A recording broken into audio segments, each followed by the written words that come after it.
সুপ্রিয় শিক্ষার্থীবৃন্দ, আসসালামু আলাইকুম। আজকের অনলাইন ক্লাসে তোমাদের স্বাগতম। আজকের পুরো ক্লাস জুড়ে থাকব আমি আবু ইউসুফ মোহাম্মদ সাজ্জাদ আলী, সহকারী অধ্যাপক, ইতিহাস বিভাগ, মৌলভীবাজার সরকারি কলেজ, মৌলভীবাজার। সুপ্রিয় শিক্ষার্থীবৃন্দ, আজকে আমি তোমাদের ইতিহাস দ্বিতীয় পত্রের সপ্তম অধ্যায় স্নায়ুযুদ্ধ বা কোল্ড ওয়ার সম্পর্কে আলোচনা করব। কোল্ড ওয়ার বা স্নায়ুযুদ্ধটা কি? তোমরা জানো যে বিংশ শতাব্দীতে দুটি ভয়াবহ বিশ্বযুদ্ধ সংঘটিত হয়েছিল, যার একটি ছিল প্রথম বিশ্বযুদ্ধ এবং আরেকটি দ্বিতীয় বিশ্বযুদ্ধ। এরপরে দ্বিতীয় বিশ্বযুদ্ধের পর জাতিসংঘ প্রতিষ্ঠার মাধ্যমে পৃথিবীকে যুদ্ধের ভয়াবহতা থেকে রক্ষার জন্য চেষ্টা করা হয়েছিল মাত্র, কিন্তু বাস্তবে সেই চেষ্টা কতটুকু সফল হয়েছিল বা তৃতীয় বিশ্বযুদ্ধের মতো ভয়াবহ কোনো যুদ্ধ সংঘটিত হবে কিনা সেরকম আশঙ্কা পৃথিবীব্যাপী বিরাজ করেছিল। কারণ দ্বিতীয় বিশ্বযুদ্ধের পর পৃথিবীর শক্তিধর রাষ্ট্রগুলো যেমন একদিকে শান্তির কথা বলছিল, অন্যদিকে তারা আবার নিজেদের ক্ষমতা বৃদ্ধির জন্য গোপনে সব মরণাস্ত্র তৈরি করে চলছিল। এই জন্যই পৃথিবীর দুটি বৃহৎ শক্তি মার্কিন যুক্তরাষ্ট্র এবং সোভিয়েত ইউনিয়নের মধ্যে যুদ্ধ যুদ্ধ যে ভাব সেই সময় বিরাজ করছিল, সেই ভাবটাকেই বা অবস্থাটাকেই স্নায়ুযুদ্ধ বা কোল্ড ওয়ার বলে সংজ্ঞায়িত করা হয়। প্রিয় শিক্ষার্থীরা, আজকের স্নায়ুযুদ্ধের ক্লাস পরবর্তী তোমরা যেটি জানতে পারবে তা হলো স্নায়ুযুদ্ধ কী বা স্নায়ুযুদ্ধ সম্পর্কে তোমরা একটা সম্যক ধারণা পাবে। স্নায়ুযুদ্ধের ডেফিনেশন বা সংজ্ঞা সম্পর্কে তোমরা জানতে পারবে। স্নায়ুযুদ্ধের উদ্ভবের কারণ সম্পর্কে তোমরা জানতে পারবে। স্নায়ুযুদ্ধের বিভিন্ন পর্যায় সম্পর্কে তোমরা অবগত হবে এবং সর্বোপরি স্নায়ুযুদ্ধ অবসানের কারণ সম্পর্কেও তোমরা সম্যক ধারণা লাভ করতে পারবে।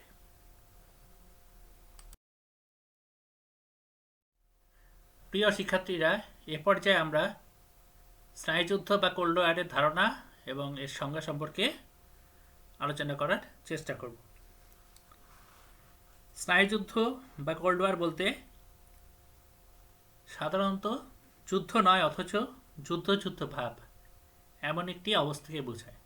অর্থাৎ যে কোনো সময় দুটি পরস্পর বিরোধী শিবিরের মধ্যে ভয়াবহ যুদ্ধ সংঘটিত হতে পারে, এরকম একটি অবস্থার নামই হচ্ছে স্নায়ুযুদ্ধ। দ্বিতীয় বিশ্বযুদ্ধের পর পৃথিবীতে শক্তির অনেক উত্থান পতন ঘটে।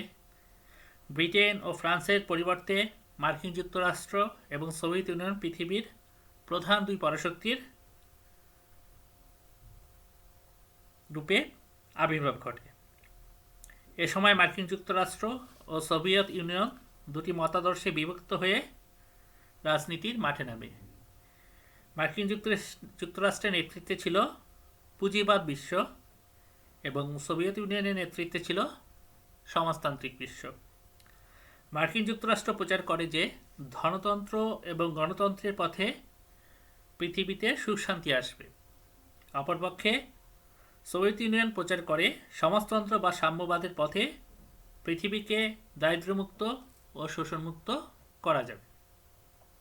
পুঁজিবাদের ধারণা অনুযায়ী ধনী গরিবের বৈষম্যটা ব্যাপক তা থাকলেও এই ব্যাপকতার খুবই প্রয়োজন আছে বলে পুঁজিবাদী ধ্যান ধারণার মানুষরা মনে করে।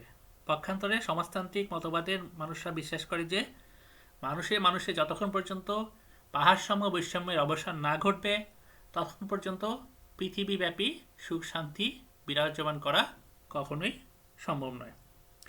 তাই এই দুই মতাদর্শ রাষ্ট্রজোটের মধ্যে যে ভিতরে ভিতরে প্রতিদ্বন্দ্বিতার সৃষ্টি হয় তাই ইতিহাসে স্নায়ুযুদ্ধ বা ঠান্ডা লড়াই নামে পরিচিত।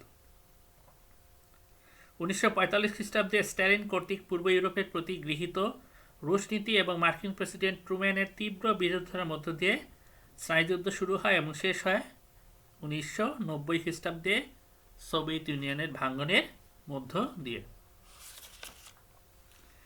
এ সময় পরস্পর বিরোধী রাষ্ট্রজোট প্রত্যক্ষ যুদ্ধে অংশ না নিয়ে পরস্পরের মধ্যে যে যুদ্ধভাব করে উঠেছিল তাকেই স্নায়ুযুদ্ধ হিসেবে অভিহিত করেন।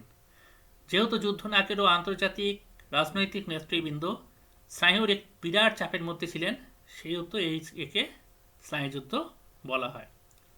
1947 খ্রিস্টাব্দের 13 এপ্রিল অভিজ্ঞ কূটনীতিবিদ বার্নার্ড বারুজ কলম্বিয়ার এক ভাষণে সর্বপ্রথম স্নায়ুযুদ্ধ বা ঠান্ডা লড়াই শব্দটি ব্যবহার করেছিলেন। তিনি তার ভাষণে উল্লেখ করেন, আমরা আর প্রভাবিত হতে চাই না, এখন আমরা স্নায়ুযুদ্ধের মধ্যে আছি। বার্নার্ড তার ভাষণে যুদ্ধ কথাটি ব্যবহার করলেও দৃশ্যমান কোনো যুদ্ধ সে সময় পরিলক্ষিত হয়নি। এক্ষেত্রে যুদ্ধ না থাকলেও একটি উত্তেজনা বা উদ্বেগজনক পরিস্থিতি বিরাজমান ছিল বলে একে স্নায়ুযুদ্ধ বলা হয়। বিবাদমান রাষ্ট্রগুলোর মধ্যে এই ধরনের রেষারেষির প্রতিক্রিয়া সমগ্র বিশ্ব সমাজের উপর প্রভাব পড়ে এবং সারা বিশ্বেই এই উত্তেজনা ছড়িয়ে পড়েছিল। এ পর্যায়ে আমরা স্নায়ুযুদ্ধের কয়েকটি সংজ্ঞা দেওয়ার চেষ্টা করব। বিভিন্ন মনীষী বিভিন্ন দৃষ্টিকোণ থেকে স্নায়ুযুদ্ধে সংজ্ঞায়িত করেছিলেন। যেমন অধ্যাপক আর কে গ্রেথভ বলেছিলেন, স্নায়ুযুদ্ধ ছিল কমিউনিস্ট শক্তি বনাম অন্যান্য রাষ্ট্রগুলোর মধ্যে দ্বন্দ্ব। তার ভাষায়, cold war was the conflict between the communist powers and the rest of the world. অধ্যাপক এলিয়টের মতে, স্নায়ুযুদ্ধ এমন এক ধরনের উত্তেজনা যার উপস্থিতিতে রাষ্ট্রসমূহের প্রতিটি পক্ষ নিজের শক্তি বৃদ্ধি করার জন্য এবং অপর পক্ষকে শক্তি খর্ব করার জন্য কৌশল অবলম্বন করতে থাকে, যাতে করে প্রকৃত যুদ্ধের সময় এক পক্ষ অপর পক্ষকে বেকায়দায় ফেলতে পারে। অধ্যাপক ফ্রাঙ্কলের মতে, ঠান্ডা যুদ্ধ বা কোল্ড ওয়ার বলতে সাম্যবাদ ও গণতান্ত্রিক মতাদর্শ এবং তাদের প্রবক্তা সোভিয়েত ইউনিয়ন ও মার্কিন যুক্তরাষ্ট্রের বিরোধের সাথে সংশ্লিষ্ট সকল ঘটনাকেই বোঝায়। অধ্যাপক ফ্রিডম্যানের মতে, স্নায়ুযুদ্ধ হল যুদ্ধের একটি নতুন কৌশল। স্নায়ুযুদ্ধ এমন একটি পরিবেশ ও পরিস্থিতি সৃষ্টি করে যেখানে যুদ্ধ না হলেও যুদ্ধের জন্য সকল প্রস্তুতি ভিতরে ভিতরে চলতে থাকে। আর অধ্যাপক ওয়াল্টার রেমন্ড বলেন, স্নায়ুযুদ্ধের মাধ্যমে সোভিয়েত ইউনিয়ন ও মার্কিন যুক্তরাষ্ট্রের মতাদর্শগত প্রতিবন্ধকতার পরিস্থিতিকে বোঝানো হয়েছে।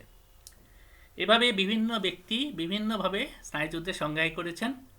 সহজ কথায় স্নায়ুযুদ্ধ হচ্ছে সেই যুদ্ধই যেটি সরাসরি কোনো যুদ্ধ না, কিন্তু দুটি শিবিরের মধ্যে বা দুটি পক্ষের মধ্যে যে কোনো সময় যুদ্ধের মতো ভয়াবহ কোনো ঘটনা ঘটতে পারে এরকম আশঙ্কা বিরাজমান থাকে, সেই অবস্থাটাকেই স্নায়ুযুদ্ধ বলে। প্রিয় শিক্ষার্থীবৃন্দ, এ পর্যায়ে আমরা স্নায়ুযুদ্ধের উদ্ভবের কারণ সম্পর্কে আলোচনা করব। স্নায়ুযুদ্ধ উদ্ভবের পিছনে অনেকগুলো কারণ বিরাজমান ছিল, তার মধ্যে কয়েকটি সম্পর্কে এখানে আলোচনা করা হলো। 1. ইরান নিয়ে মতপার্থক্য। দ্বিতীয় বিশ্বযুদ্ধের সময় ইরানের তৈল সম্পদ যাতে অক্ষশক্তি হস্তগত করতে না পারে এবং জার্মানি যাতে ভারতবর্ষের দিকে অগ্রসর হতে না পারে, সেজন্য 1941 খ্রিস্টাব্দে সোভিয়েত ইউনিয়ন ও ব্রিটেন ইরানে সৈন্য মোতায়েন করে। যুদ্ধ শেষে সৈন্য প্রত্যাহারের কথা থাকলেও সোভিয়েত ইউনিয়ন সৈন্য প্রত্যাহার করে নেয়নি। 1946 খ্রিস্টাব্দে ইরান এ বিষয়টি জাতিসংঘের নিকট উপস্থাপন করে। জাতিসংঘের পরামর্শে ইরান সোভিয়েত ইউনিয়নের উত্তর অঞ্চলে তৈল সম্পদের উপর বিশেষ অধিকার প্রদান করে একটি চুক্তি করতে বাধ্য হয়। জাতিসংঘের হস্তক্ষেপে উক্ত চুক্তি মোতাবেক 1946 খ্রিস্টাব্দের মে মাসে সোভিয়েত ইউনিয়ন তার সৈন্য প্রত্যাহার করে নেয়। কিন্তু 1947 খ্রিস্টাব্দে সোভিয়েত ইউনিয়নের সাথে তৈল চুক্তি ইরানের জাতীয় সংসদ কর্তৃক নাকচ হলে সোভিয়েত ইউনিয়ন ক্ষুব্ধ হয়। এই অবস্থায় মার্কিন যুক্তরাষ্ট্রের পরামর্শে ইরান সোভিয়েত ইউনিয়নের সাথে তৈল চুক্তি বাতিল করে। পাশাপাশি মার্কিন যুক্তরাষ্ট্রের সামরিক কমিটির তত্ত্বাবধানে ইরানের সেনাবাহিনীকে প্রশিক্ষণ দেওয়া এবং ইরানের সেনাবাহিনী মার্কিন সরকারের অনুমতি ছাড়া কোনো দেশে কোনো প্রকার সাহায্য সহিত গ্রহণ না করা সংক্রান্ত একটি চুক্তি সম্পন্ন হয়। সোভিয়েত ইউনিয়ন এই চুক্তির তীব্র বিরোধিতা করে। এই অবস্থায় উভয় দেশের মধ্যে উত্তেজনা বিরাজ করে, যা পরবর্তীতে স্নায়ুযুদ্ধে রূপ নেয়। দ্বিতীয়ত, গ্রিসের অভ্যন্তরীণ রাজনৈতিক সংকট। গ্রিসের অভ্যন্তরীণ রাজনৈতিক সংকট স্নায়ুযুদ্ধের অন্যতম কারণ।